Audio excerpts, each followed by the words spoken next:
এবং গুলি করেন না কেন করে দিতেছে মুরব্বিয়ান এবং আমার সহকর্মীবৃন্দ এখানে বলার কিছু নাই, যা বলার শুধু আমাদের মেম্বার সাহেব বলে দিচ্ছেন।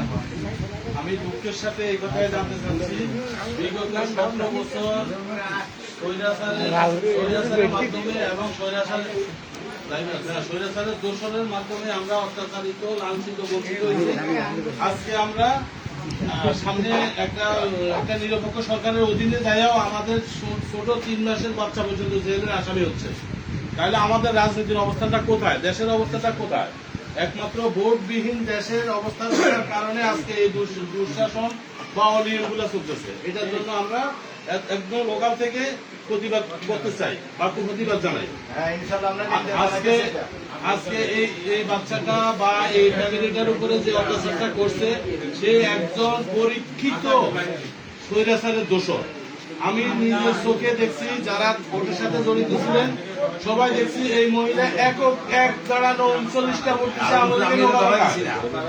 এই মহিলা এজেন্ট হয়েছে আওয়ামী লীগের স্বৈরাচারের ভোটে। তাহলে এই মহিলা বা ওই বাদিনী, ওনাকে প্রমাণ করতে হবে না যে উনি আওয়ামী লীগের দোষর নয়। অথচ আজকে এই বাদিনী, এই স্বৈরাচারের দোষর আজকে আমাদের ঘরে 3 মাসের বাচ্চা আগে পর্যন্ত আসামি করে ছেড়ে দিচ্ছে। আজকের দিনে আজকের এই অবস্থানে আসলাম। আমি আরেকটা কথা বলতে চাই, সেটা হচ্ছে এই বাচ্চাটা, তার বয়স এখনো 3 মাস পূর্ণ হয় নাই, সে দুইবার আসামি হয়েছে। একবার হয়েছে তার মাতৃগর্ভে থাকা অবস্থায় 9 মাসের, আর আজকে তার জন্মের 2 মাস 18 দিন পরে সে আজকে আবার আসামি হইয়া জেলে গেছে। ভাই একটু প্লিজ, কেউ সাউন্ড করেন না।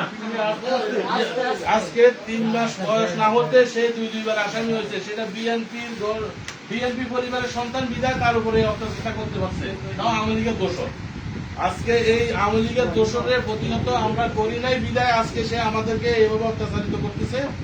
আমার বিশেষ আহ্বান থাকবে, প্রতি ঘরে ঘরে সবাই ঐক্য হইয়া এই আওয়ামী লীগের এই দোষরগুলোকে আমরা সমূলে শেষ করার জন্য সবাই ঐক্যবদ্ধভাবে কাজ করব এবং প্রত্যেকটা বিএনপি পরিবারের প্রত্যেকটা কর্মীর স্বার্থে সবাই আমরা একত্র হয়ে এটা প্রতিরোধ করতে সবাই একমত পোষণ করিয়া কাজ করবো।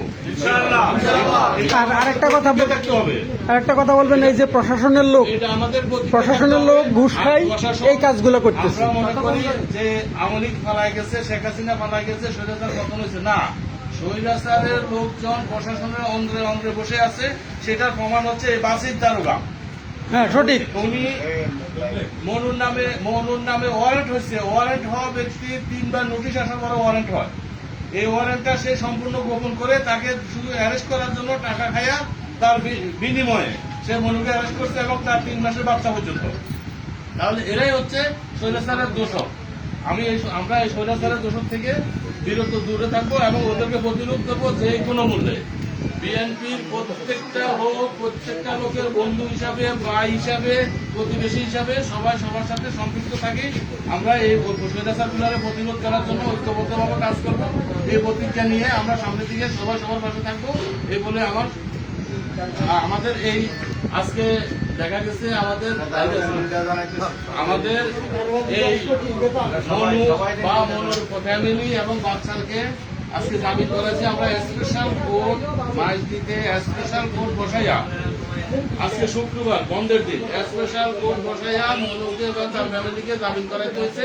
এটার জন্য সম্পূর্ণ মেকানিজম এবং শ্রম দিচ্ছে আমাদের নেতা আনিস আহমদ খালিদ, সিরাজুল ইসলাম হাসান সহ সবাই একান্ত পরিশ্রমের কারণে আজকে আমরা মনুকে আপনাদের সামনে হাজির করতে পারছি। আশা করি আমাদের যারে যেখানে যে অবস্থানে কোনো বিপদ হবে, ওই সময় আমরা আমাদের প্রত্যেক নেতাকে সবার ভাই হিসাবে, বন্ধু হিসাবে, কর্মী হিসাবে সবার কাছে আমরা আমরা নিজেরা নিব। এই প্রতিজ্ঞা করে আজকের মতো আমরা আমাদের এই মোটামুটি প্রতিবাদ সভা বলতে পারেন এই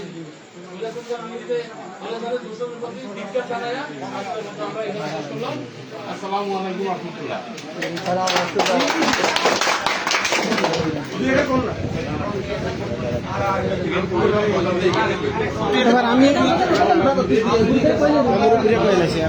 এবার আমি কিছু বলতে চাই। অতিরিক্ত